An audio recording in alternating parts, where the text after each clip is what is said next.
Et nous allons pouvoir commencer la conférence. Dans un instant, on a un peu de sujet technique à traiter. Mais je pense que c'est à droite.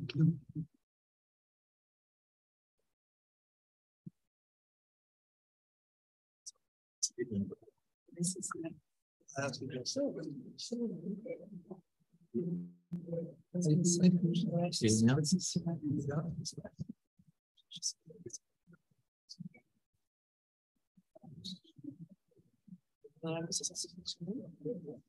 bien.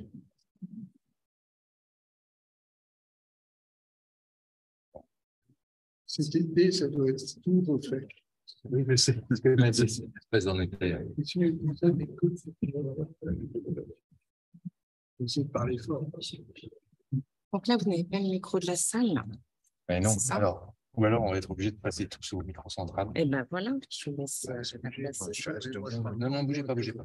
Oui, mais pour commencer. Oui, on s'entend. Allez, voilà. Je vais vous laisser un instant pour vous. Merci. Bienvenue à tous pour cette conférence qui nous réunit autour de Maître Kapandji et du professeur Bakhtin sur les NFT. Je remercie le président de Maublanc de bien vouloir présider cette séance et je le remercie du fond du cœur suivant une longue tradition cinquantenaire, d'accueillir l'association dans ce tribunal où s'entretient un lien de fidélité et d'amitié indéfectible entre la juridiction consulaire parisienne, mais pas seulement, et l'association de droit et commerce. Monsieur le Président, je vous donne la parole pour présenter nos intervenants. Merci.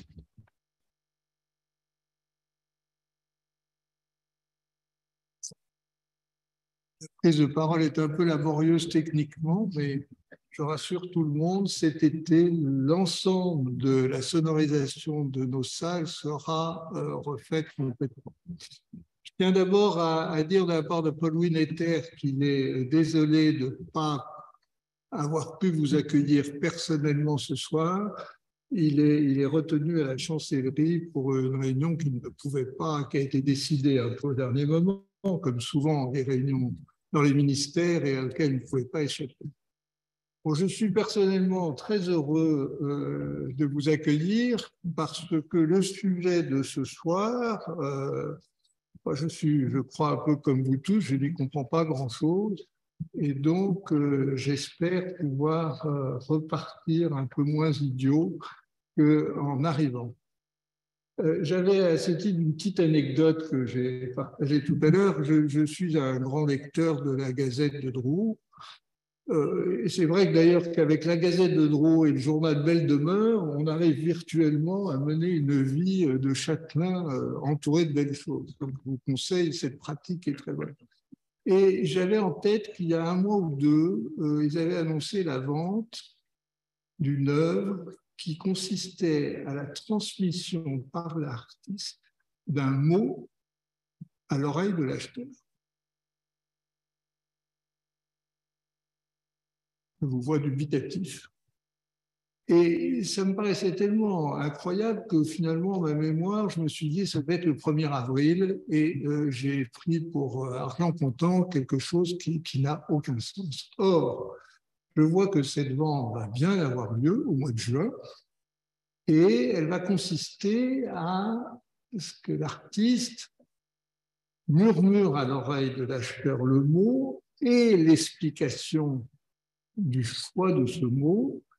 Tout ça va être consigné par des notaires pour établir des titres de propriété dont vous nous expliquerez, je pense, qu'ils sont peut-être à prendre avec des pincettes, ce qui ne risque pas de faire monter les enchères d'ailleurs, et pourra être revendu après. Enfin, pour vous montrer qu'aujourd'hui, on en arrive à des systèmes où, comme on veut pouvoir vendre des choses les plus virtuelles possibles, il va falloir être très inventif d'un point de vue juridique, car la problématique de la propriété, la problématique de l'argent, du prix, ben, elles sont pas virtuelles.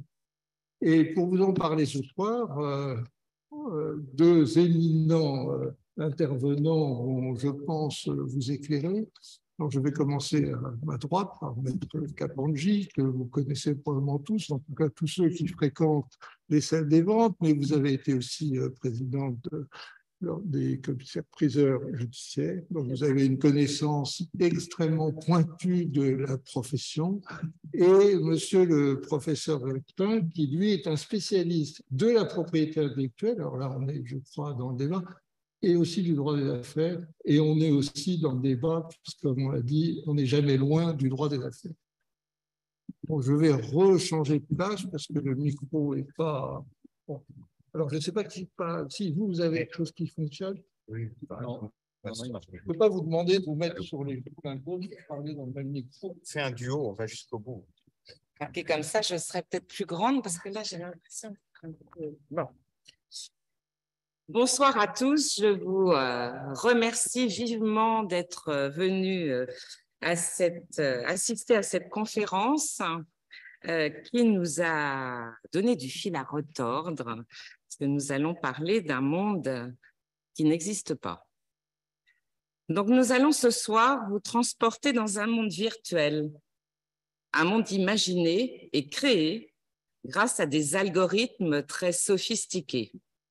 Nous parlerons du métavers ou métaverse, de crypto-monnaies, de NFT, de blockchain, notions qui ne sont peut-être pas familières à tous, mais qui induisent pourtant des questions juridiques, économiques et sociales qui sont très proches de vos sujets d'intérêt habituels. Alors maintenant, chaussez vos lunettes 3D, oubliez le décor de la magnifique salle d'audience dans laquelle nous nous trouvons, oubliez même pour quelques minutes seulement Michel de l'Hôpital et montez dans la fusée des cryptoactifs, car il s'agit bien d'une fusée.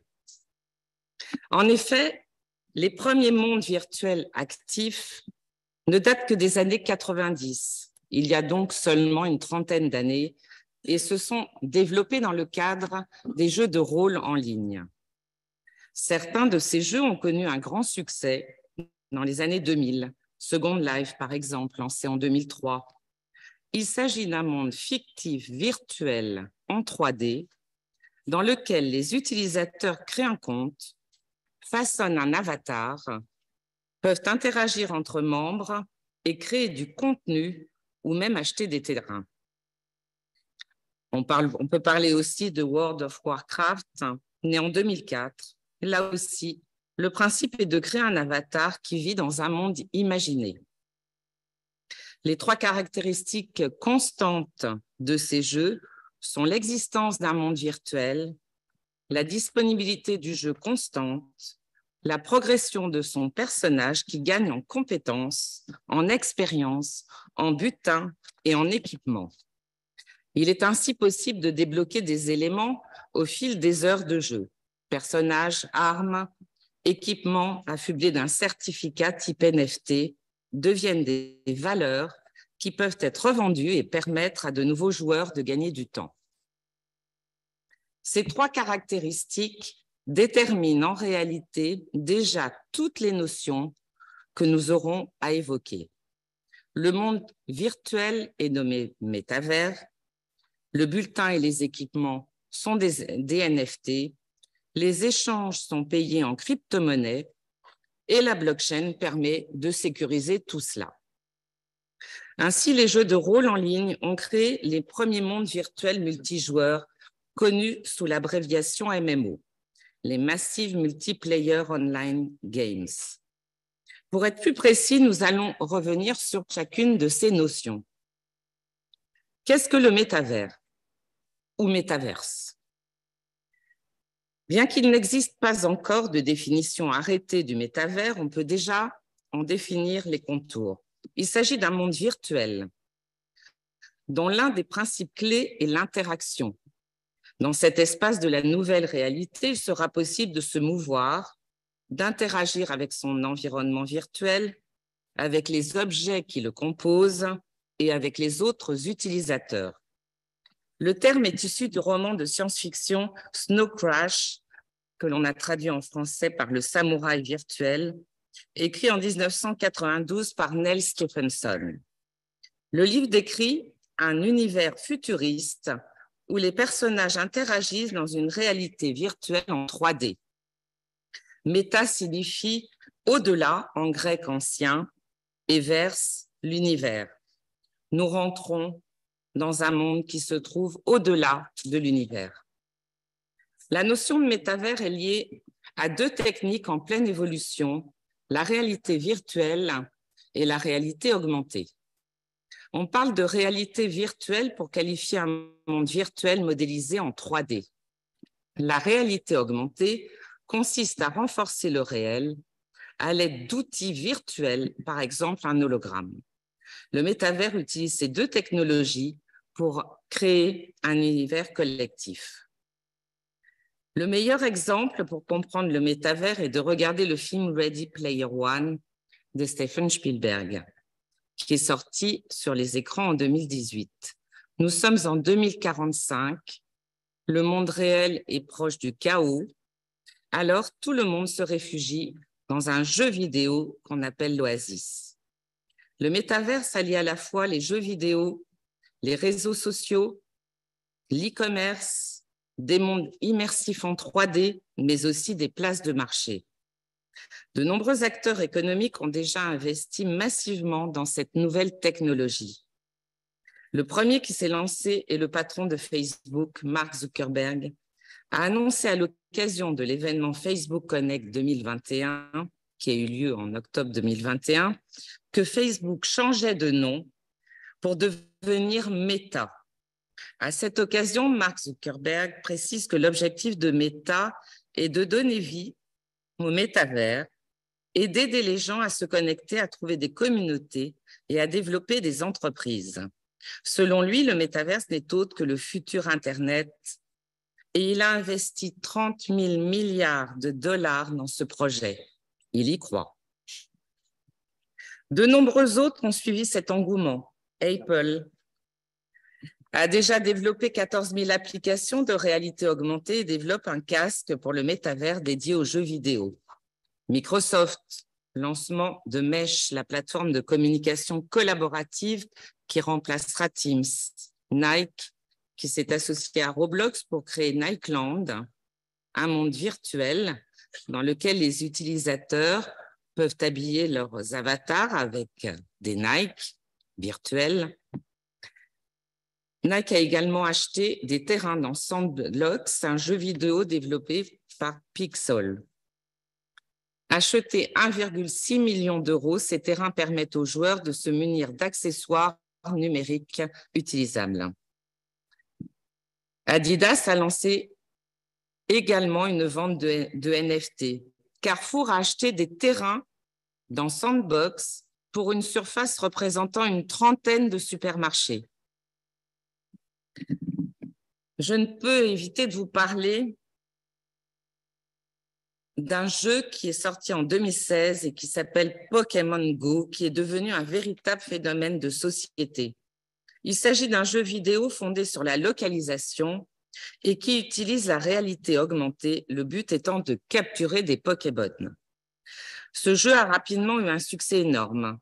En août 2016, alors qu'il était sorti en juillet, le Guinness des records annonce que le jeu a battu le record du nombre de téléchargements en un mois, avec 30 millions de téléchargements.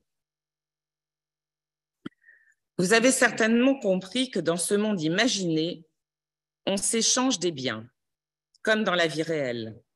Mais comme rien n'est pareil dans le métavers, les biens qu'on échange sont des NFT. Alors, qu'est-ce que c'est que les NFT?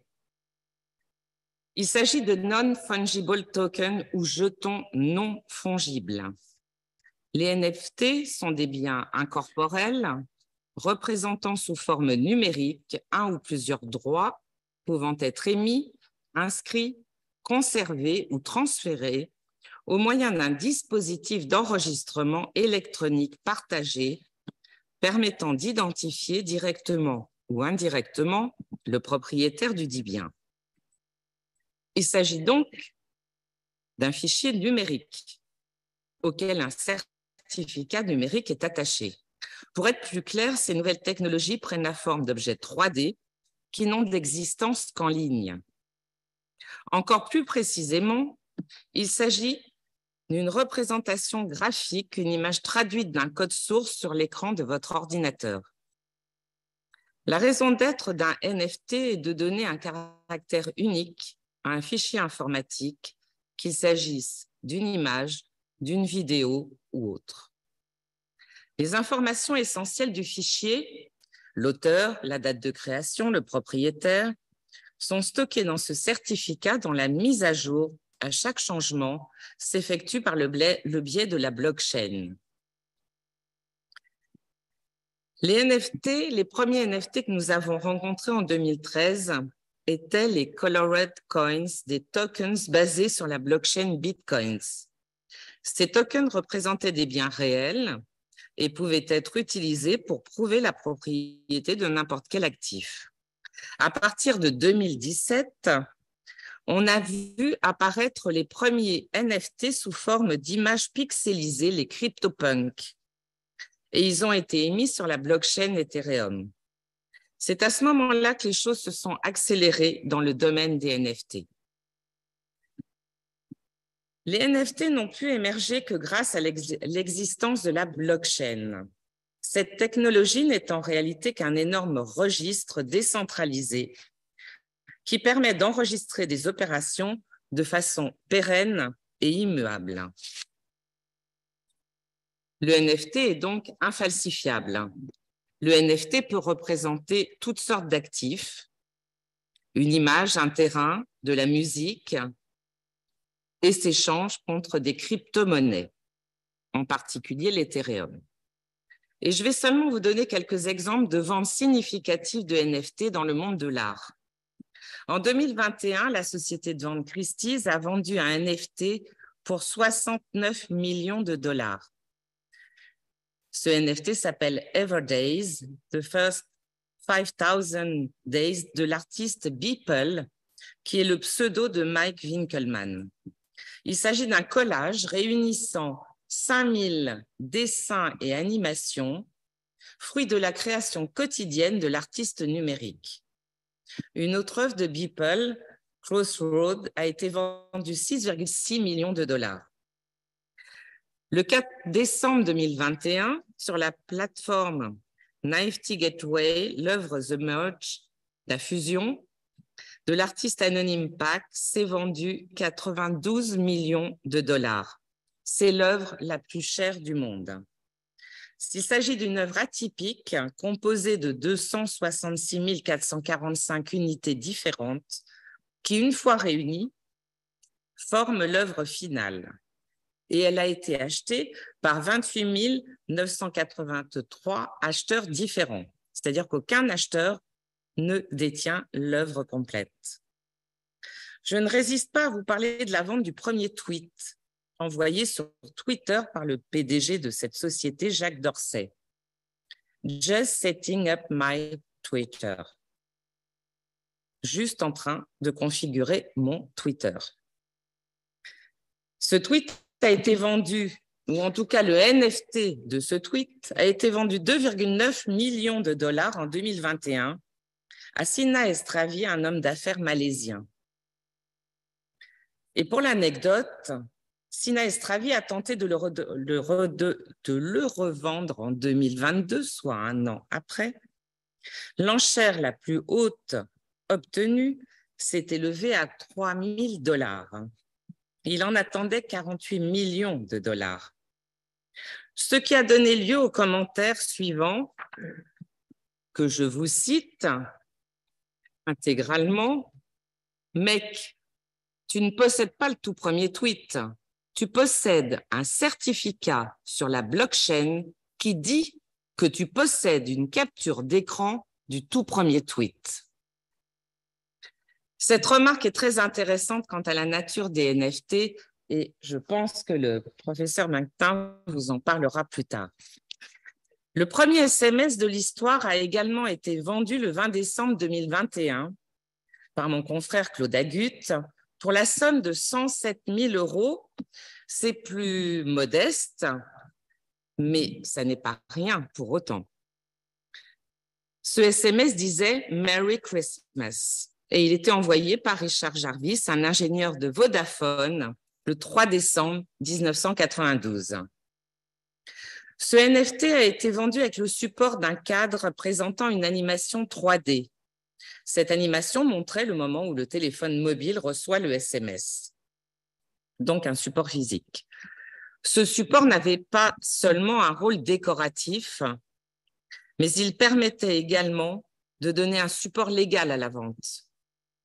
En effet, la législation française n'autorisait pas en 2021 les commissaires-priseurs à vendre en volontaire des biens incorporels, alors que cette possibilité leur était ouverte s'il s'agissait d'une vente judiciaire. Cette question a été résolue par l'article 5 de la loi du 28 février 2022, qui a modifié l'article 320.1 du Code de commerce en autorisant la vente aux enchères publiques des biens incorporels.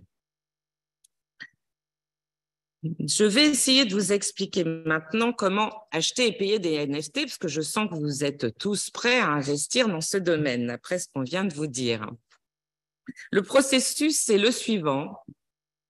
Il faut se créer un wallet, qui n'est autre qu'un portefeuille, mais quand on parle de cryptoactifs, acheter de la crypto-monnaie et plutôt de l'Ethereum, sélectionner une marketplace pour choisir son NFT et connecter son wallet à la plateforme de NFT. Donc, on ne peut payer ses achats qu'avec des crypto-monnaies ou des crypto-actifs. Les crypto-monnaies sont des actifs numériques émis de pair à pair, c'est-à-dire selon un modèle d'échange en réseau où chaque quantité est à la fois client et serveur, sans nécessité de banque centrale, utilisable au moyen d'un réseau informatique décentralisé. En France, les institutions réfutent le terme de crypto-monnaie et définissent les cryptoactifs comme des actifs virtuels stockés sur un support électronique permettant à une communauté d'utilisateurs, les acceptant en paiement, de réaliser des transactions sans avoir à recourir à la monnaie légale. Le concept de crypto-monnaie est apparu dès 1989, mais a réellement été connu par le grand public à partir de la création du Bitcoin en 2009 par un collectif de développeurs connu sous le nom de Satoshi Nakamoto. Une deuxième génération de crypto en 2011 est connue au travers de l'Ethereum, en particulier car la quasi-totalité des échanges de NFT se paient en Ethereum. Les cryptos de troisième génération, apparus en 2017, ADA, ICX, RDN, sont moins connus. Enfin, une crypto à prix fixe, le stablecoin, a été lancée en 2014. En 2021, il existe hors Bitcoin 5022 cryptoactifs différents pour une valeur estimée à 2031 milliards d'euros. Un nombre croissant de cryptoactifs circule, mais le Bitcoin conserve la première place, 876 milliards de dollars devant l'Ethereum. À eux deux, ils représentent 2/3 de la valeur totale du marché. Pour acheter des cryptoactifs, le système est toujours un petit peu le même. On se crée un wallet, un portefeuille numérique. À ce wallet sont liés deux codes, un code d'accès public et un code personnel, qu'on appelle un code privé, qui est secret et qui n'est délivré qu'une seule fois. C'est-à-dire que si vous perdez le code secret de votre wallet, les cryptoactifs que vous détenez sur ce wallet ne vous sont plus accessibles et ne sont plus accessibles à personne. Le sujet des crypto-monnaies est un sujet à part entière, tant pour ce qui est de son processus de création, de sa volatilité, de son encadrement juridique et fiscal, que de la position des États et des grands acteurs économiques à leur sujet. Et nous ne pourrons pas aborder ce soir l'ensemble de ces sujets. Je vous relate ici seulement ma petite expérience en la matière. En mars 2021, j'ai eu l'occasion d'organiser la première vente aux enchères publiques de bitcoins en France. Il s'agissait de bitcoins détenus par l'Agrasc dans le cadre d'affaires judiciaires en cours. Pour que cette vente soit autorisée, il fallait démontrer qu'il y avait un risque de dépréciation de ces actifs. Et c'était la première difficulté, car en 2020, le cours du Bitcoin s'était en pleine progression. Les fluctuations constatées nous ont cependant permis d'alerter le juge sur les risques d'effondrement. Le jour de la vente, le Bitcoin s'échangeait à 48 000 €. Elon Musk venait d'annoncer des investissements importants dans cette monnaie, ainsi que la possibilité offerte aux acheteurs de voitures Tesla de les payer en Bitcoins. Merci, Elon Musk. Le cours a continué à progresser pendant quelques semaines après la vente pour finalement s'effondrer. Et depuis, la valeur d'échange à 48 000 € n'a plus jamais été atteinte. Le cours a pour autant un peu remonté. Il est aujourd'hui à 24 000 €. Pour vous donner une idée, le cours de l'Ethereum est à 1 600 € et quelques, et les autres crypto-monnaies sont loin derrière. J'espère que cette longue introduction a permis de vous familiariser un petit peu avec tous ces biens virtuels, immatériels par essence, qui apparaissent comme des images seulement au travers du monde virtuel qui les héberge. Quelques exemples évoqués vous ont également permis de prendre conscience de la réalité économique qu'ils représentent. Cependant, nous n'avons pas abordé la question de leur qualification juridique et donc notamment des droits de propriété qui les protègent ou pas d'ailleurs. Je vais maintenant laisser la parole au professeur Banktin qui a reçu la lourde tâche de vous présenter l'état du droit en matière de propriété virtuelle.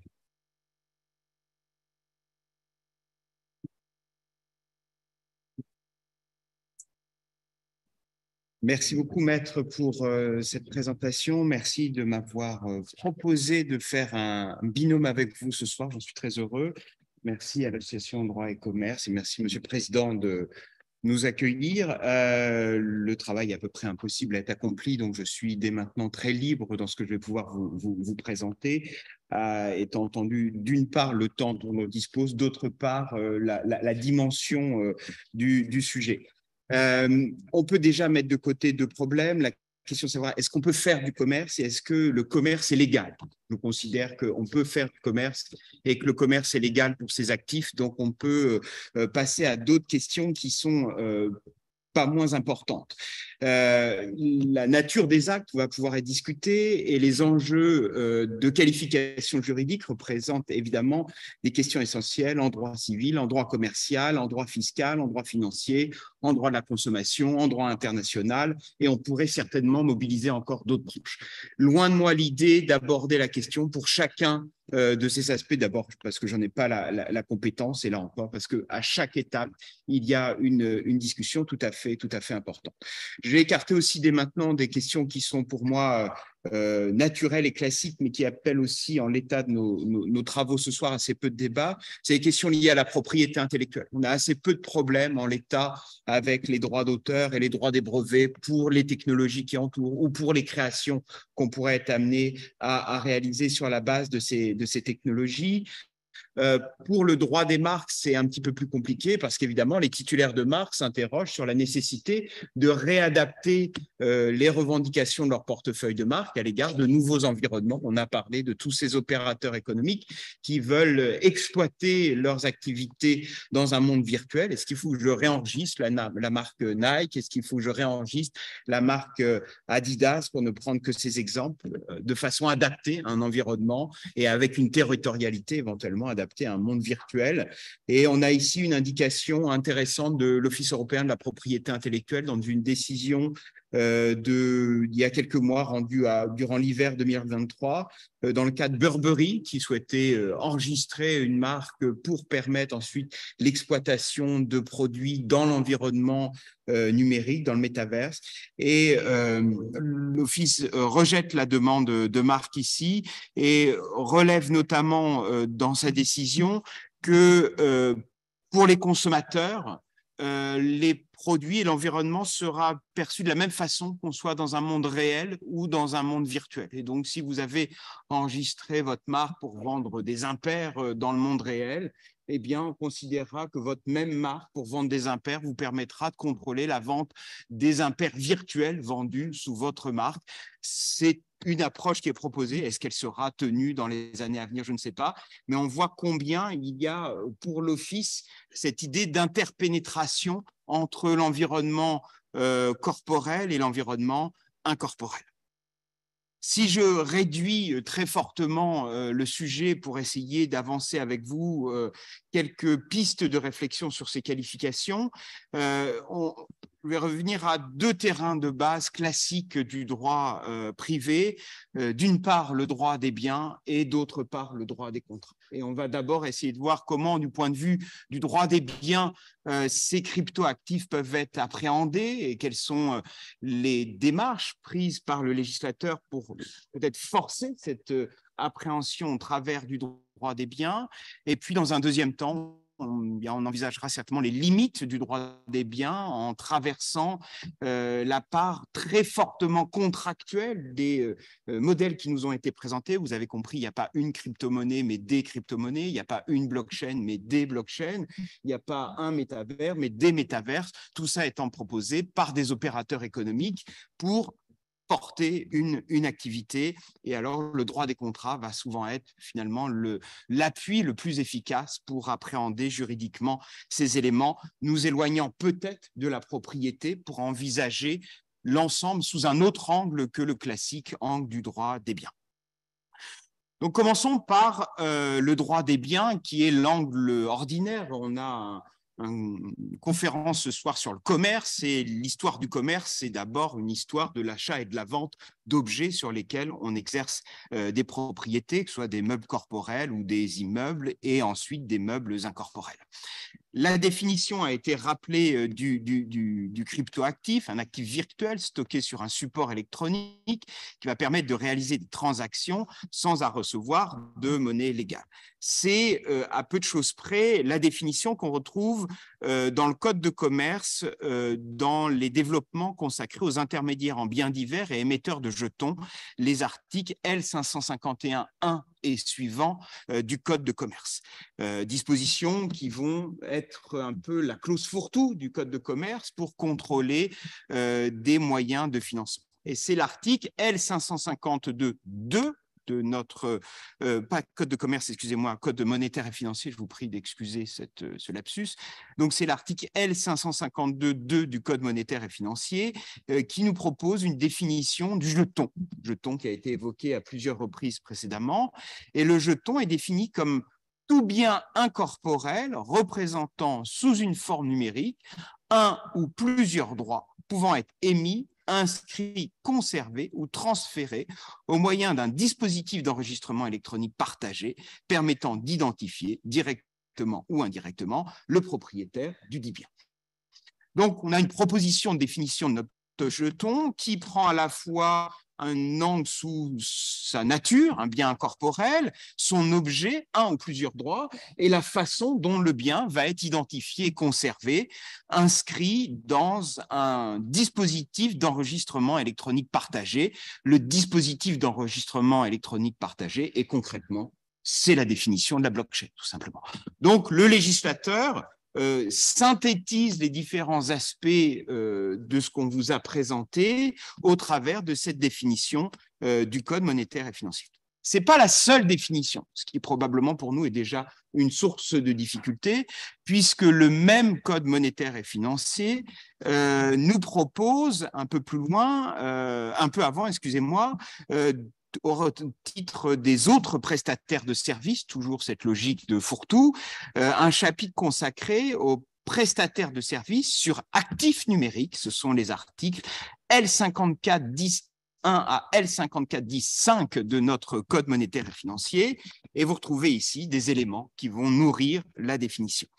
Et par exemple, on nous donne une définition du jeton, puis on nous donne une définition d'une représentation numérique d'une valeur qui est acceptée par toute personne physique ou morale comme un moyen d'échange qui peut être transféré, stocké ou échangé électroniquement.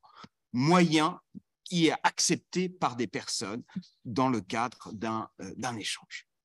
Donc, deux définitions qui ne sont pas exactement les mêmes, qui n'ont pas tout à fait la même portée, et pourtant qui viennent appréhender dans les deux cas la question du jeton qui est, dirais-je, le qualificatif commun pour nos actifs incorporels en l'état. Or, si on prend la première définition, celle de l'article L552.2 du Code monétaire et financier, la définition est globalement confortable du point de vue du droit des biens. On nous parle d'un bien incorporel, mais depuis le début du 19e siècle, on sait que notre droit commun des biens s'applique notamment aux biens incorporels. Donc, on est en présence d'un bien incorporel, ça nous convient bien, ça fonctionne, et on n'a pas de limite du point de vue du droit civil d'envisager ça. C'est un peu plus compliqué si, au lieu d'être à Paris, nous étions à Cologne ou à Berlin, puisque vous le savez, dans le cadre du BGB, eh bien, les biens incorporels ne relèvent pas du droit commun des biens. Donc, on voit bien que la solution qui fonctionne d'un côté du Rhin et qui peut nous dire, bah, finalement, on a une réponse et notre droit commun fonctionne bien, de l'autre côté du Rhin, ne fonctionnerait déjà plus. Ce qui est indéniablement une difficulté pour des biens, des produits, des services, j'avance de façon très ouverte dans les qualifications, qui évidemment sont proposés absolument partout.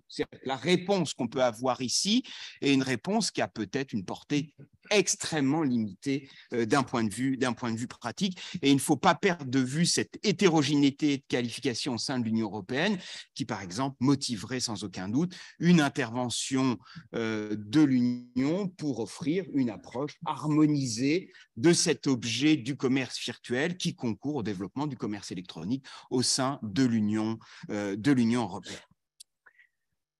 La forme numérique qui est évoquée dans la définition, eh bien, elle est certainement à distinguer de l'objet. C'est un support qui nous est proposé et qui nous conduit très clairement ici à bien distinguer l'objet du support de l'objet, qui est une question assez classique en droit, notamment en propriété intellectuelle. Je vais donc distinguer le bien incorporel du fichier numérique qui est le support technique de ce bien incorporel. Si on applique cela au NFT, eh bien, on aboutit à devoir au moins distinguer trois éléments pour envisager cela. On va avoir ce qu'on pourrait appeler un sous-jacent, c'est-à-dire l'élément représenté. Dans ce qu'on a évoqué, ce sont les œuvres d'art, par exemple. L'œuvre d'art existe, elle est traitée sous l'angle, pour moi, du droit d'auteur, pour faire les choses assez simplement.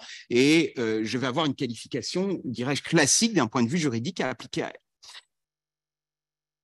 Mon NFT n'est pas l'œuvre d'art. Mon NFT est un jeton non fongible que l'on va attacher à l'œuvre d'art au travers d'un mécanisme contractuel qu'on appelle un smart contract, qui est un contrat attaché à la blockchain Ethereum. Donc, j'ai une œuvre d'art que je vais singulariser de façon particulière dans un environnement numérique en attachant à cette œuvre d'art un ou plusieurs jetons qui vont être caractérisés par leur non-fongibilité. Là encore, un outil très intéressant du droit des biens. Vous avez tous étudié le droit des biens. Vous savez que la distinction entre les biens fongibles et les biens non fongibles est une distinction de base de notre droit commun des biens. Et au summum de l'innovation technologique, eh bien, on revient à la définition entre les biens fongibles et les biens non fongibles. Pourquoi ça a une importance? Parce que les modèles économiques sont tout à fait différents. Quand vous êtes en présence de biens fongibles, le modèle économique n'est pas basé sur la rareté. Quand vous êtes en présence de biens en présence de biens fongible, le modèle économique n'est pas basé sur la rareté. Quand vous êtes en présence de biens non fongibles, évidemment, c'est la rareté qui va concourir à la valeur.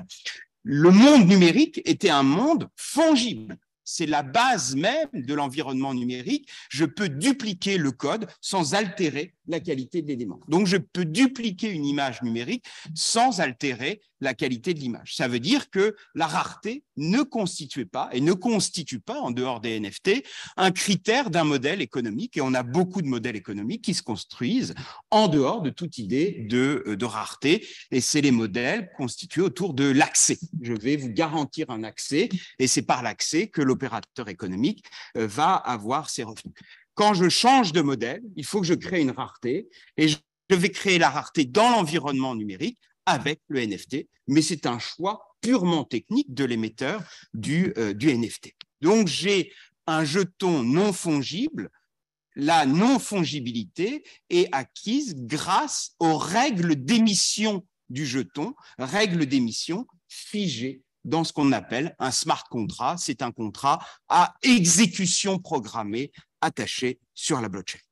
Pour le moment, je ne suis toujours pas propriétaire de l'œuvre d'art, comme vous pouvez le comprendre, et je ne suis même pas propriétaire de la reproduction numérique de l'œuvre d'art, la reproduction numérique de l'œuvre d'art relevant d'une question du droit d'auteur. Néanmoins, il est très tentant, et ça a été fait par beaucoup d'opérateurs, et c'est ce que vous avez évoqué précédemment, il est très tentant, dans un discours simplifiant, de confondre le NFT avec l'objet auquel il est attaché et suggérer aux enchérisseurs, aux acheteurs, aux consommateurs, vous prenez les qualificatifs que vous voulez, à chaque fois que vous attachez un qualificatif, évidemment, on en sort un régime juridique, et si je prends le consommateur, évidemment, se pose clairement le problème de la protection du consommateur. Je pourrais utiliser l'épargnant, puisque j'ai évoqué le code monétaire et financier, et se poserait la même question de la protection de l'épargnant. Il est très tentant d'attirer le chaland en lui expliquant qu'en faisant l'acquisition d'un NFT, on fait l'acquisition d'une œuvre d'art. Or, vous voyez clairement, ce ne sont pas les mêmes objets, ce ne sont pas les mêmes éléments. J'avance, le temps coule. L'objet du bien, si je prends toujours la première définition du code monétaire et financier, l'objet du bien, on nous dit que ce sont des droits. Alors, je vais dès maintenant refermer la porte de 2 siècles de débat sur qu'est-ce qu'est l'objet du droit des biens. Est-ce que je suis dans une école qui voit que l'objet du bien est le droit, ou est-ce que je suis dans une école qui voit que l'objet du bien est la chose? Est-ce que vous êtes plutôt zénatiste ou partisan de William Dross, pour reprendre 2 représentants contemporains de ces débats doctrinaux quasi sans fin de l'objet du droit des biens? Ici, le législateur nous dit que c'est des droits. Donc, on est en présence d'un droit. Est-ce que ça va au-delà d'une créance, pour lesquelles on a déjà beaucoup de débats sur la qualification entre créance et droit des biens? On ne nous dit pas. Vous avez un droit, on ne nous dit pas vraiment ce que c'est que ce droit. Vous êtes propriétaire parce qu'il y a un droit qui est attaché à votre support numérique que l'on va qualifier de bien incorporel. Bon. Enfin, on va identifier le propriétaire, ça c'est important, et puis on va identifier la façon de faire circuler l'objet de propriété avec le registre. Si je prends la deuxième définition, l'approche du point de vue du droit des biens va être beaucoup plus délicate. On ne nous parle plus de biens, on nous parle d'actifs. C'est très pratique de parler d'actifs. Parce que l'actif, évidemment, vous savez, c'est plus une notion de droit des biens. L'actif, c'est une notion de droit comptable.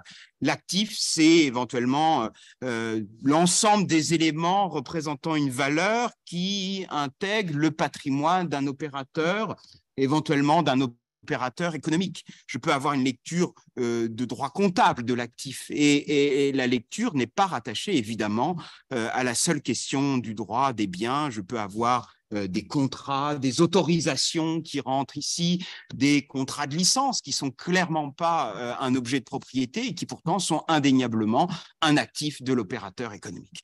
Donc, quand le législateur décide de sortir du vocabulaire du droit des biens pour opter pour un actif beaucoup plus générique, eh bien, il nourrit évidemment le doute de la relation entre nos NFT et le droit des biens, mais facilite certainement la question du commerce. Si on peut faire un commerce sur des actifs, eh bien, on pourra aussi faire un commerce sur ces actifs ou ces nouveaux actifs. Donc, on le comprend, du point de vue du droit des biens, les sources légales que l'on trouve dans le code monétaire et financier vont, pour certaines, probablement assez facilement nous convaincre qu'on est en présence d'un objet de propriété, même si l'objet de propriété n'est probablement pas le sous-jacent, mais simplement le jeton numérique non fongible. Mais le jeton numérique non fongible ne présente à peu près rien. C'est dans le cas des œuvres d'art, c'est ce qui a été dit pour le premier tweet, c'est le certificat attaché à quelque chose.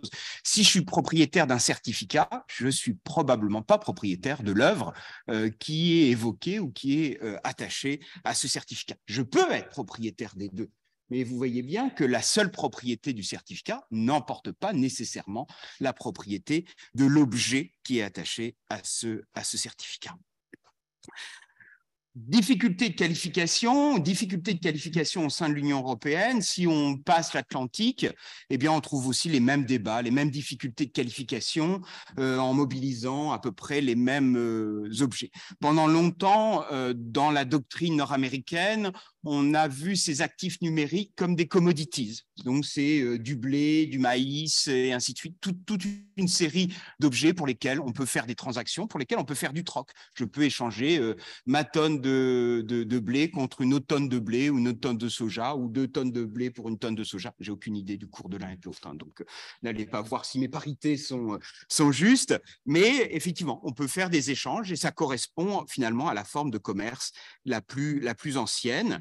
On a aussi des débats aux États-Unis très proches de ceux qu'on a en France ou en Europe autour eh bien, des qualifications du code monétaire et financier. Est-ce qu'on peut voir une obligation ou est-ce qu'on peut voir une autre forme de valeur mobilière qui pourrait être attachée à ces éléments?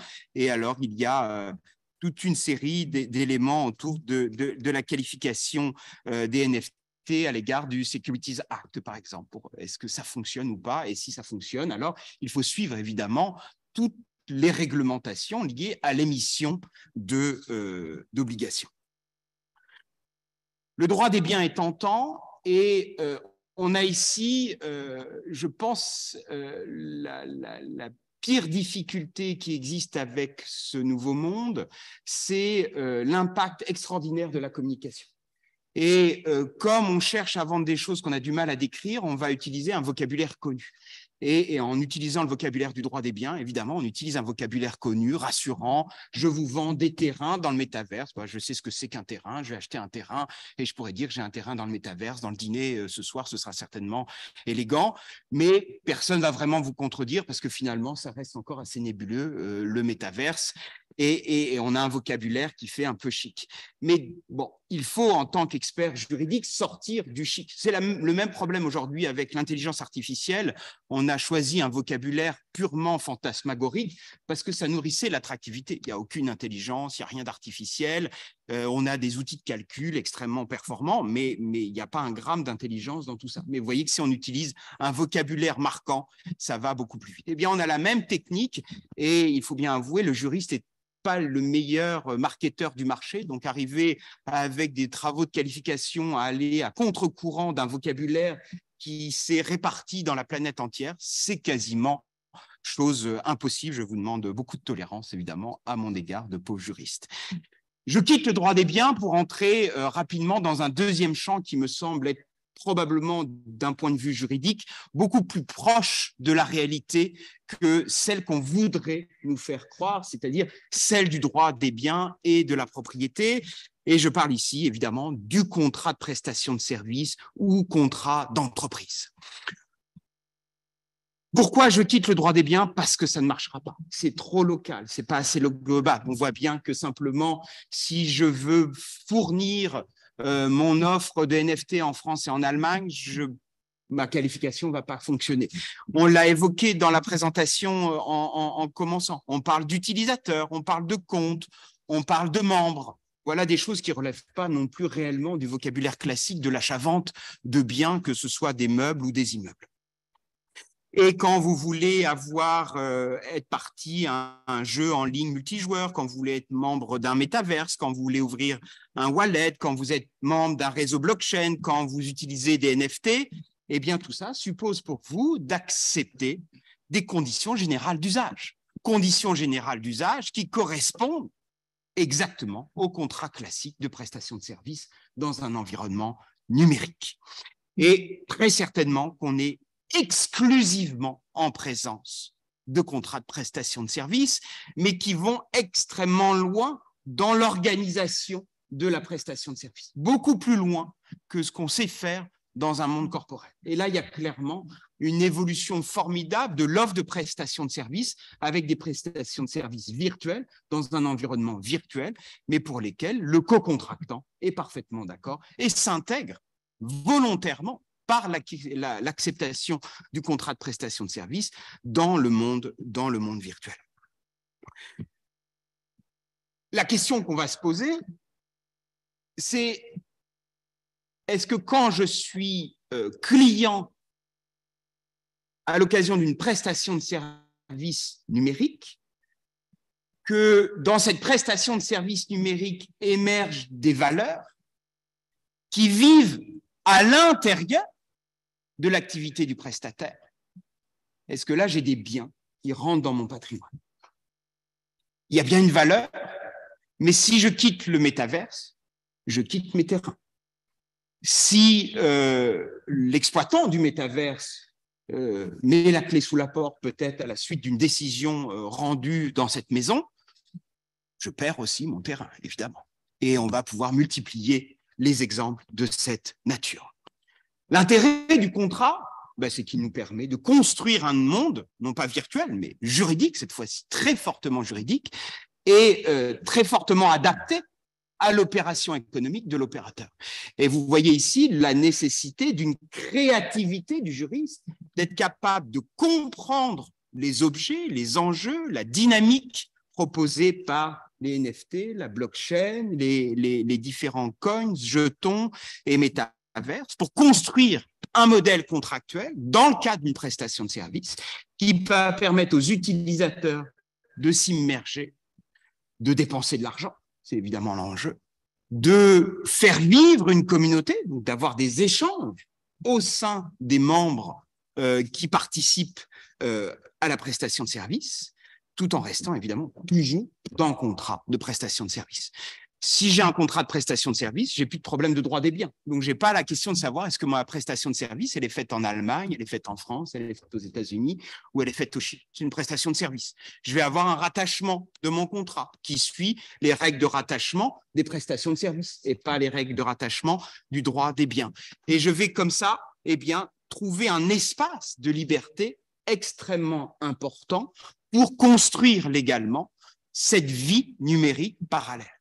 Mais si le droit du contrat fonctionne bien, alors on n'est plus ici dans l'achat-vente de meubles incorporels, on est en présence d'une immersion dans une prestation de service d'un type relativement nouveau, pas complètement nouveau, on l'a vu, ça a une vingtaine d'années, mais c'est toujours en phase, dirais-je, de maturation d'un point de vue du droit des contrats, parce qu'on propose des nouveaux services, on propose des nouvelles façons de faire ces services, et la réception juridique soulève des problèmes. On a un exemple, je crois que j'ai à peu près jamais joué aux jeux vidéo de ma vie, mais il n'y a rien de mieux que l'industrie du jeu vidéo pour comprendre la créativité qu'il peut y avoir dans cet environnement.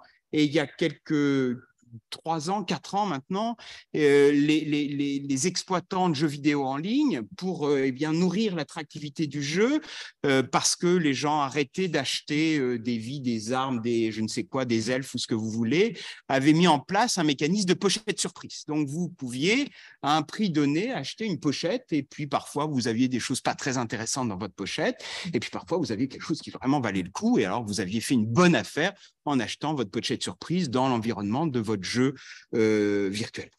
Et évidemment, l'autorité de régulation du jeu de hasard va dire, mais là, vous vendez un jeu de hasard quand vous avez une pochette virtuelle où on peut gagner quelque chose contre de l'argent.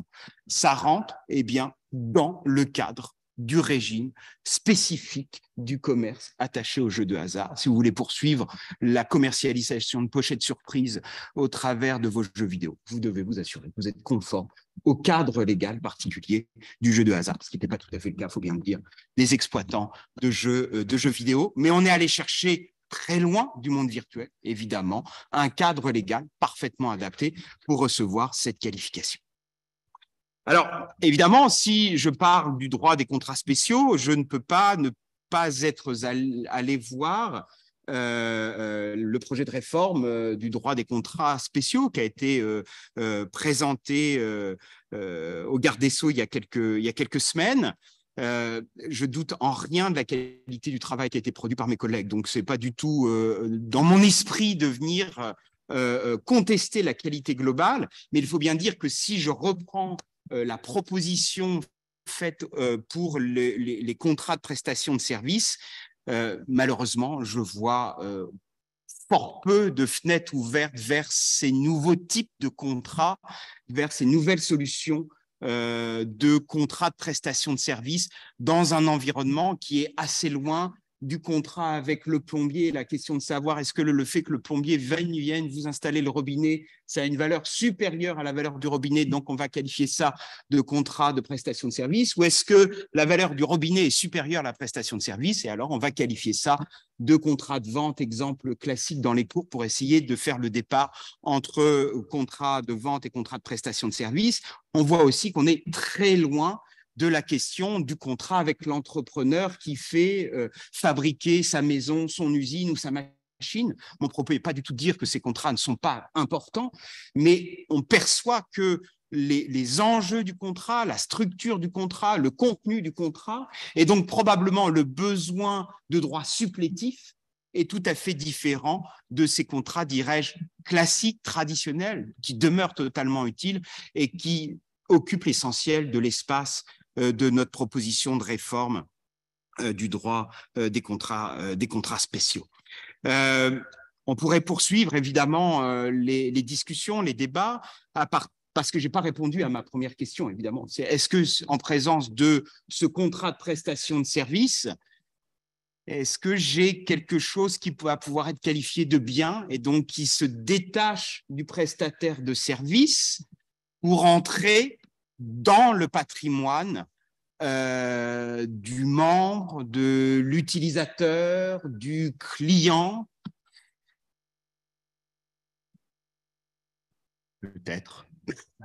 Peut-être, j'en doute.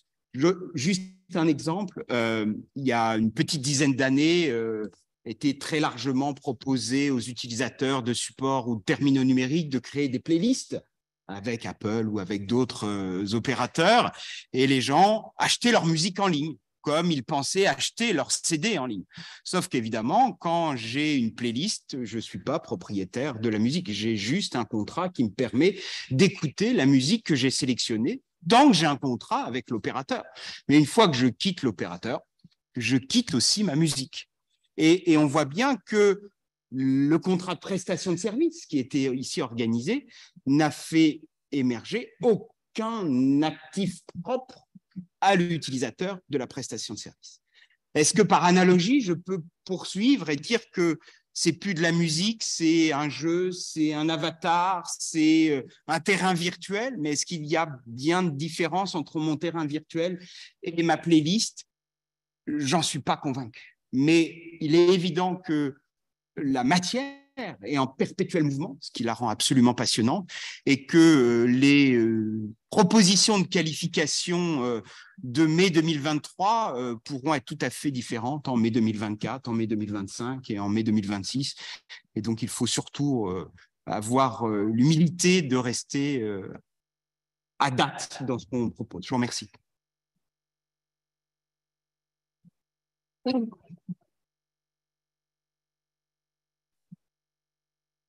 Merci, professeur Bankta, pour ces explications qui, je pense, au moins nous amèneront à réfléchir si elles n'apportent pas forcément de réponse qui n'existent pas d'ailleurs sur tous ces actifs, parce qu'il faut quand même parler d'actifs. Vous avez entendu, parce qu'on est parti de là, on a parlé des échanges économiques qui sont liés à tous ces échanges.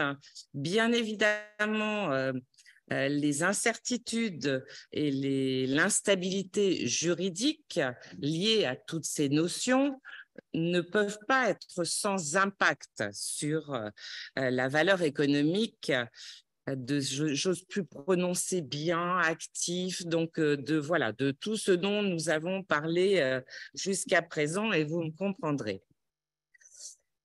Je ne pouvais pas terminer cette conférence, et même si nous sortons un petit peu du sujet qui nous avait été donné, à savoir le commerce des biens virtuels, sans évoquer quelques pistes de réflexion sur tous les éléments dont nous venons de parler. La création de cryptoactifs en général est très énergivore. Le processus de minage base de la création des crypto-monnaies et des NFT, nécessite des calculs très complexes et très consommateurs d'électricité. De nombreuses études indiquent que les processus de minage utilisent environ 90 TWh d'électricité, ce qui correspond à la consommation annuelle de la Finlande. À l'heure où les États ne peuvent plus ignorer les problématiques écologiques, ainsi que la raréfaction des ressources, les concepteurs de cryptoactifs devront obligatoirement intégrer ces problèmes pour imaginer les processus de création, ce qui commence d'ailleurs à être le cas. Je pense que les articles que j'ai lus à ce sujet dépassent totalement mes compétences techniques. En tout cas, aucun ne m'a convaincu sur la réalité des recherches vertes qui sont faites sur la création de cryptoactifs. Mais je pense que c'est parce que je n'ai pas compris. De même, là où les réalités virtuelles modifient la nature des liens sociaux, mais également le rapport à la réalité que nous avons, puisqu'il est désormais possible de choisir le monde ou les mondes dans lesquels nous souhaitons vivre, de façonner un personnage qui deviendra notre identité et dont nous choisirons les caractéristiques physiques, intellectuelles et morales, et tout cela sans sortir de chez soi. Plus besoin de se battre dans un monde réel, parfois décevant et dans lequel on ne trouve pas toujours sa place. Plus besoin d'avoir des amis, puisque notre avatar s'entend très bien avec les personnages fictifs qu'il a rencontrés dans un métavers. Les possibilités infinies de ces nouveaux mondes sont effectivement assez fascinantes et ont même quelque chose de magique. Je n'ai pas la réponse à la question que nous nous posons, sans doute tous. Le jeu en vaut-il la chandelle? Et il n'existe peut-être pas de réponse. Mais nous le savons tous, ce n'est pas parce que nous n'avons pas la réponse qu'il ne faut pas poser la question. Et j'ouvre le débat.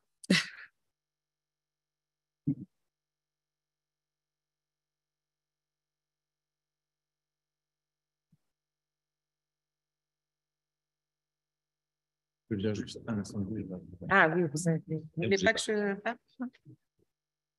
Je voudrais d'abord remercier Madame Kapandji et le professeur Banktin de leur intervention qui nous a permis effectivement de nous poser de nouvelles questions, je pense, avant de trouver des réponses à celles que nous nous posions déjà.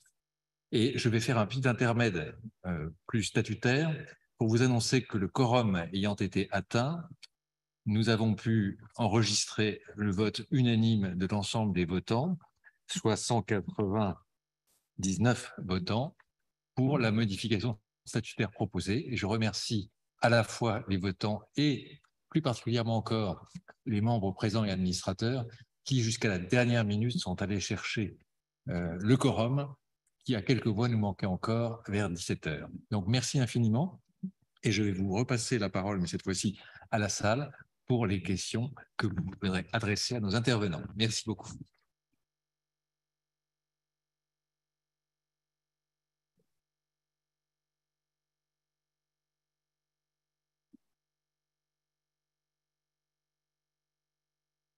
Qui se lance?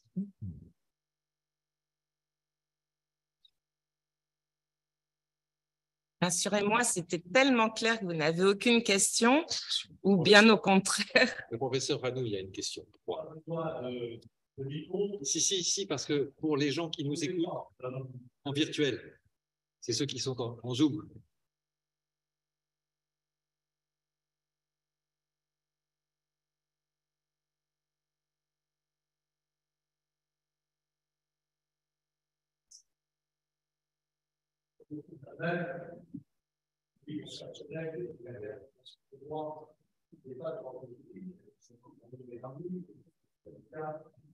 Et donc, on dit de rechercher non pas sport et de se dire approcher sport par. Vous avez recherché parlant de droit, il ne s'agit pas d'un droit réel. Et je vais orienter vers ce que c'est la prestation en compléter ce que était approché. Une prestation. Autrement dit, l'auteur s'est engagé à vous fournir une prestation. Et de là, on en vient à se dire, donc c'est un droit personnel, et en tant que droit personnel, je ne sais pas si vous avez été jusque-là, se pose la question de la cessibilité, de la commercialisation de ce droit. Est-ce qu'on ne retombe pas dans ce qu'on connaît bien en droit commercial, la cession de créance, tout simplement. Non pas la cession de contrat, mais tout simplement la cession de créance. Je voulais savoir si j'avais bien compris. Oui, d'ailleurs, j'ai évoqué la cession de créance comme étant un modèle qui était pas loin de notre cas. Et c'est pas sûr qu'il n'y ait pas de droit réel. Mon propos est plutôt pas tranché, mais je pense franchement qu'on est dans un cadre de prestation de service. Et donc, c'est dans une relation personnelle. Et je suis parfaitement l'analyse que vous proposez de mon propos. C'est-à-dire que j'ai été à peu près clair, ce qui est déjà une bonne chose. On pourrait aussi discuter de savoir est-ce qu'on peut être propriétaire de droits personnels, ce qui est un débat qui a existé classiquement en droit des biens. Mais la circulation du contrat ou la circulation des créances sont des choses qui sont acquises et je peux parfaitement, dans des conditions générales d'usage, prévoir que l'avatar pourra circuler sur la place de marché que je mets à disposition des utilisateurs de ma prestation de service.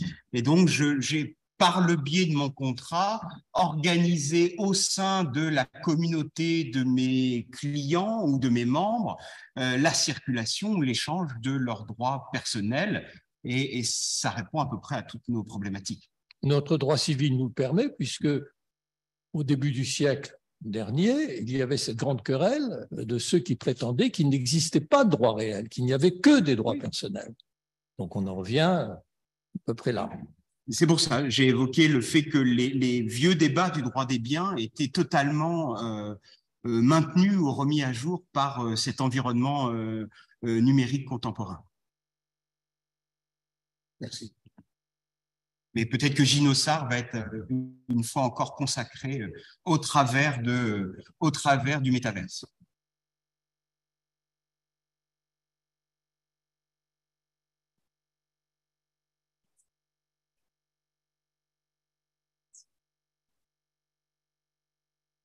Bonjour, je comprends. Voilà. J'ai trouvé ça très passionnant parce que je connais un petit peu le domaine. Mais il y a pas une différence à faire entre un NFT qui a sa vie propre sur une blockchain qui, lui, peut-être assigné un jour à un bien, peut-être pas encore, et cette notion de prestation de service parce qu'on est attaché à une plateforme dans laquelle on peut faire des choses. Si on sort de cette plateforme, si elle n'existe plus, tout disparaît. J'entends. Mais n'y a-t-il pas une différenciation entre les deux? Si, parce qu'on peut aussi envisager la portabilité. On a déjà la portabilité des données, on a des hypothèses de portabilité imposées par le législateur. Donc peut-être que la portabilité pourrait nourrir l'idée que, eh bien, on n'est plus dans un modèle fermé d'une prestation de service, mais on a quelque chose qui se dégage du prestataire de service. C'est aussi pour ça que je vais non pas chercher à me défausser, mais dire que l'avancée de la technologie, aujourd'hui, il n'y a pas d'interopérabilité entre les blockchains, il n'y a pas d'interopérabilité entre les métavers, donc on est dans des modèles fermés pour le moment, et ce modèle fermé, à mon avis, encourage la maîtrise par le prestataire de sa prestation de service.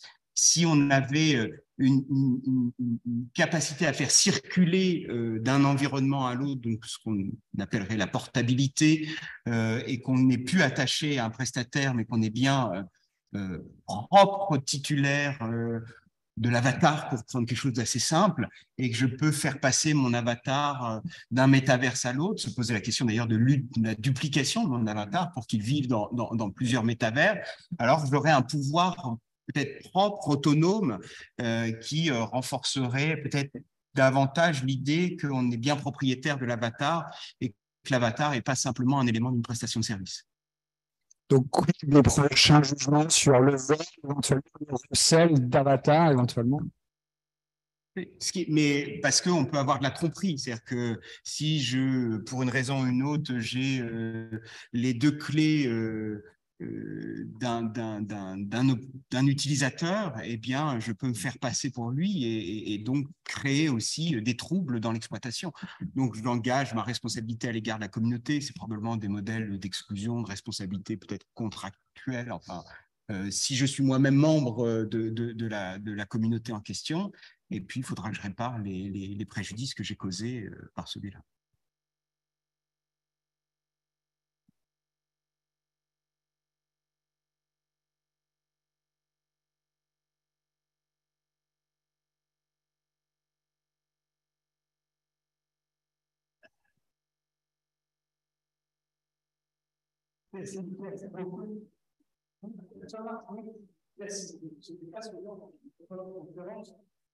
Moi, je resterai plus volontiers sur les obligations que sur les biens, mais vous avez été très prudent, mais très convaincant.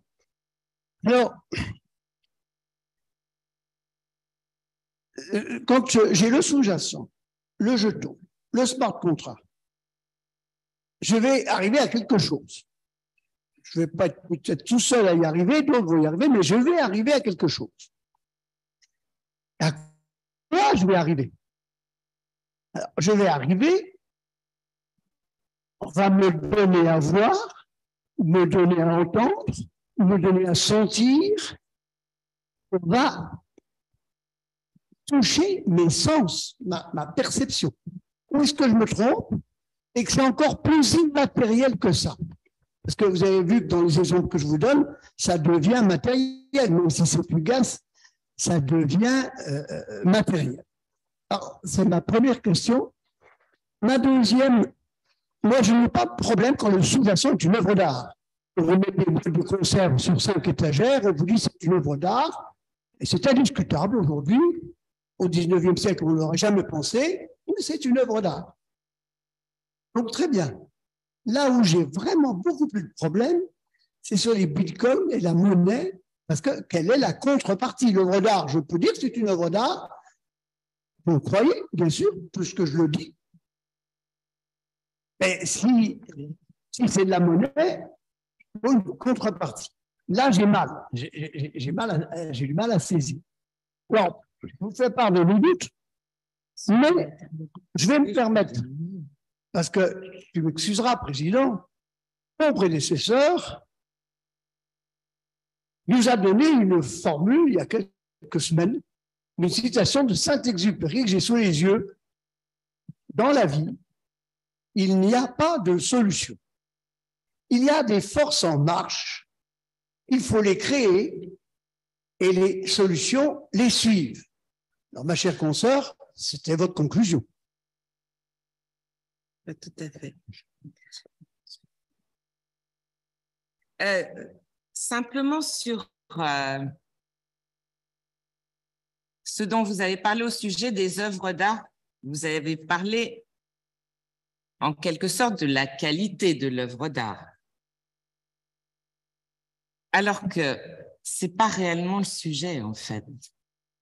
Quand vous détenez un NFT qui représente une œuvre d'art, que ce soit des boîtes de conserve ou la Joconde, vous possédez un certificat sur la blockchain qui dit que vous possédez une capture d'écran qui représente une œuvre d'art. La question, elle est plutôt là. C'est vous ne détenez pas une œuvre d'art. Pour autant, à partir du moment où on comprend le principe et où on l'accepte, il peut y avoir une réalité économique derrière. Et on peut ajouter que peut-être il faut distinguer ici la production plastique corporelle qui circule aussi dans un monde virtuel et la production plastique exclusivement virtuelle. Et pour cette dernière hypothèse qui croit, l'intérêt du token non fongible, du NFT, c'est qu'on va créer une singularité, une rareté de l'œuvre qui techniquement n'a aucune rareté. Quand je fais une photographie numérique ou un montage numérique et que ça n'est que numérique, sans tirage d'aucune nature, je peux dupliquer à l'infini ma photographie, ce qui peut être mon choix. Mais je peux aussi décider qu'il doit y avoir qu'un certain nombre limité de copies numériques qui vont être considérées comme des copies qu'on qualifierait d'authentiques dans le monde corporel. Et donc, je vais, par le NFT, dire ces 10 copies numériques sont authentiques. Il peut y en avoir 10 millions d'autres, parce que de toute façon, je ne pourrais pas limiter les copies, techniquement. Mais seuls ces 10-là sont les 10 que j'ai souhaités et que j'ai contrôlés. Donc, vous pouvez afficher sur votre ordinateur en fond d'écran l'œuvre sans avoir de NFT. Et puis, vous pouvez afficher sur le fond d'écran de votre ordinateur la même œuvre, mais en ayant en plus le NFT. Ça ne change rien à ce que vous voyez à l'écran de l'ordinateur. Simplement, vous sentez plus singulier que celui qui affiche la même chose, mais sans le NFT. Ça peut parfois être une singularité onéreuse, mais c'est tout le sens de la singularité. Peut-être quelques mots sur les sens. C'est vos origines bourguignonnes qui vous ramènent vers les sens, peut-être. Goûter et sentir, c'est pas dans le monde virtuel, en tout cas pas pour le moment, parce qu'on n'arrive pas bien dans le monde digital à émerger des odeurs ou des goûts. Par contre, voir et entendre, évidemment, c'est le cœur de l'environnement digital. Toucher, c'est possible si ça vibre. Enfin, on peut avoir des réceptions par le toucher. Est-ce qu'on a besoin d'avoir une réception par indécence pour admettre l'existence de l'actif numérique? Je ne pense pas. Et le Bitcoin a suffisamment de concrétisation par son intérêt à l'échange. C'est-à-dire que l'enjeu, c'est de pouvoir échanger, de pouvoir éteindre une créance, payer au sens le plus pur du terme juridiquement, payer quelqu'un, non pas avec de l'argent, mais avec quelque chose que la personne accepte pour éteindre la créance. Et c'est du troc. C'est très simplement du troc. Mais c'est assez extraordinaire de voir que le modèle le plus vieux du commerce, contre lequel on s'est organisé avec la monnaie depuis pratiquement 3000 ans, redevient le modèle le plus moderne du commerce. On fait du troc avec des éléments qui ont accepté contre le troc. Reprenez Ripper et Robleau dans une édition ancienne où on nous explique qu'on cassait des pots de terre pour faire les premiers éléments de paiement. Et bien là, on ne casse pas le Bitcoin, mais on va subdiviser le Bitcoin. On va pouvoir payer 0,001 Bitcoin pour se défaire d'une créance dans un environnement. On accepte ce moyen de paiement. Donc, c'est à la fois extrêmement moderne et extrêmement frustre comme outil, et notamment la frustration et la très faible convergence. C'est-à-dire que si je sais passer de l'euro au dollar, j'ai beaucoup de mal à échanger mes Ethereum contre des Bitcoins. D'où aussi l'intérêt du stablecoin, qui ne permet pas d'échanger, mais qui a une monnaie, elle, qui est stable, donc qui est moins soumise aux effets de spéculation que les autres actifs numériques que l'on peut avoir. Mais on voit pour le juriste, les points d'ancrage sont assez simples à identifier, sont plutôt efficaces finalement. On arrive à fournir une réponse. Si je sors de nos débats, l'intérêt du troc, c'est qu'on sait que la TVA s'applique au troc. Donc, si les opérateurs font du troc, eh bien, on doit nécessairement prélever la TVA sur la valeur du troc qui est faite dès lors que la prestation de service de troc est faite sur le champ d'application, par exemple, de la TVA pour l'Union européenne. Et il est, à mon sens, absurde de ne pas chercher à récupérer la TVA sur le troc qui est fait en ligne dans l'espace de l'Union européenne. Je vous renvoie à un des plus grands marchands de troc des débuts du millénaire, évidemment Google. C'est un troc, prestation de services de recherche en ligne, compte collecte de données. Ça nous est présenté comme une prestation gratuite. C'est évidemment absolument pas gratuit. Et ce qui est fou, c'est que aucun État de l'Union européenne n'ait cherché à voir que cette prestation de service payée en nature par des données, constitue une prestation de troc sur laquelle on devrait prélever de la TVA. Non pas que ce soit pas légitime de faire une offre de service en troc, ce qui n'est pas légitime, c'est de ne pas payer de TVA, c'est tout. Et ça nourrirait efficacement les budgets de nos États.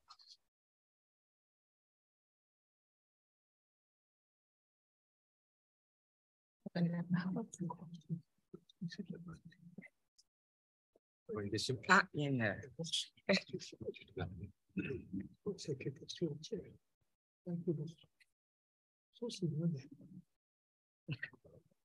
Maître Mounet a une question. Bonsoir, Christophe Mounet. Je vous demande si, je ne suis pas spécialiste de la question, mais peut-être pour avancer dans la réflexion, on sait que le droit de propriété, c'est le droit d'user de la chose, d'en remettre l'usage à une personne, le droit de la modifier, voire de la détruire et d'en disposer de manière plus générale. Et je me pose la question de savoir si le certificat dont on parle, ce certificat dont on parle, qui est le certificat qui correspond au NFT, est-ce qu'il ne rentre pas dans cette définition? Autrement dit, est-ce que on ne peut pas en remettre l'usage à une autre personne? Est-ce qu'on ne peut pas en disposer? Maître Kapanji nous disait tout à l'heure que s'agissant des bitcoins, eh bien, si l'on perdait le numéro d'identification de bitcoin, on en perdait finalement l'usage, voire la propriété, on ne peut plus le transmettre. Du wallet.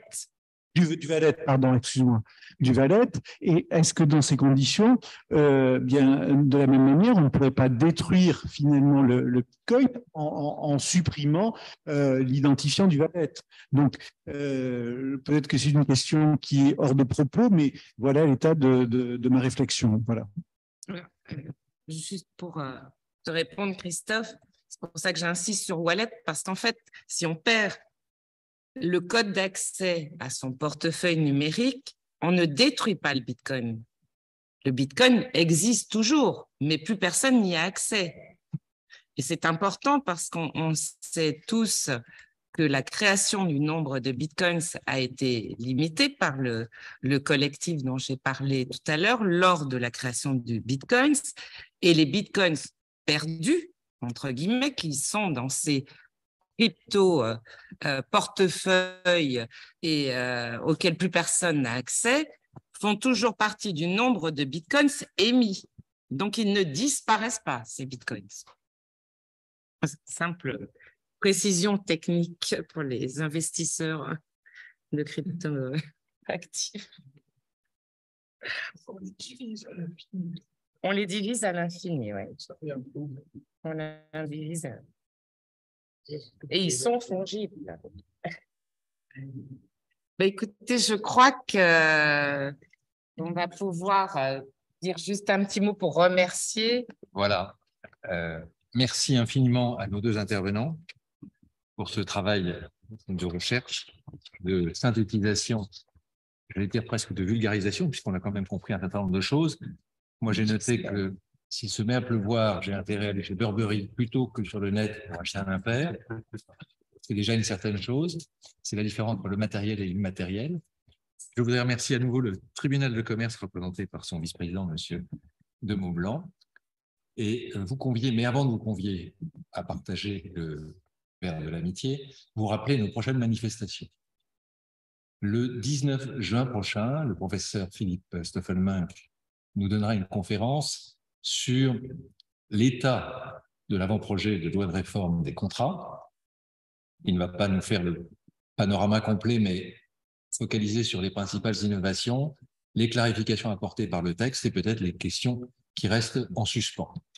Le 22 septembre, pour les amateurs de rugby, nous serons à Toulouse pour les assises de la prévention, où le professeur Julien Théron et le professeur Gérard Jazotte, nous accueillerons à l'Université de droit de Toulouse, avec d'autres intervenants, bien entendu. Nous aurons ensuite une conférence ici, le 16 octobre, probablement sur le droit du sport. Le sujet n'est pas définitif, mais c'est probablement pour rendre hommage à la Coupe du monde de rugby que nous avons retenu ce sujet, et qui, par ailleurs, présente un certain nombre d'aspects d'actualité, comme par exemple la question des fédérations, du statut des fédérations sportives, dont certains, voire tout le monde, a beaucoup entendu parler. Puis, pour les plus chanceux, si je puis dire, nous aurons le voyage au Japon à partir du 1er novembre.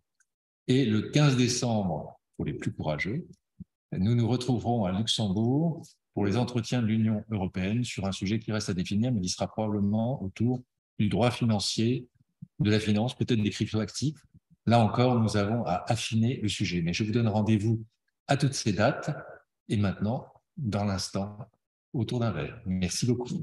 Merci.